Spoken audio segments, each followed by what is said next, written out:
Ayan, mayroon na naman tayong stator ng KMX 125 Kawasaki Enduro.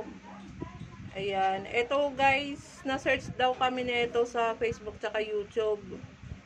Ayan, magpapariwind siya ngayon. Yung dalawang poste, primary. Yung dalawa na yan, ang i-rewind natin. So, ayun, umpisa na natin to kasi para matapos na agad. So, babaklasin natin muna yung luma na yan kasi i-rewind natin yung panibagong wire.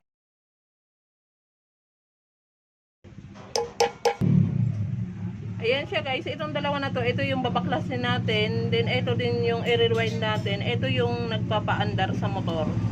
Primary coil po ang tawag niyan. Yan. Diyan yan nakakabit. So yung dalawang poste lang yan, yan lang ang i-rewind natin. So ayun guys, yung dalawa na yan na sinisira ni Kuya Ega, yan yung i-rewind natin. Yan, yan yung nagpapaandar sa motor. Primary coil.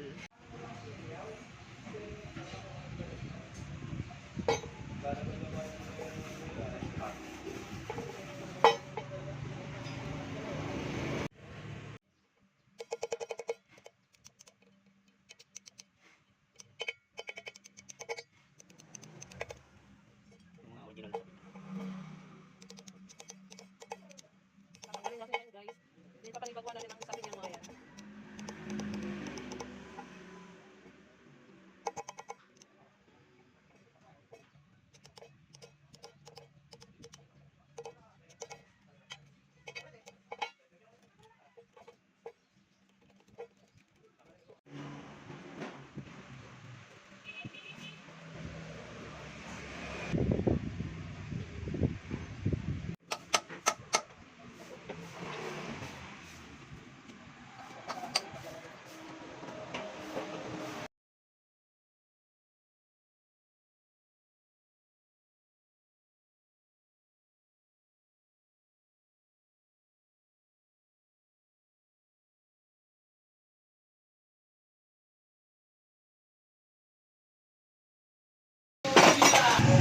$360, $365, lakas niyan.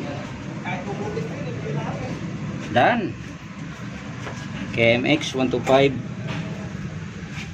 Yun, dati ano lang yan, 74 lang yan dati. Ngayon 364 na.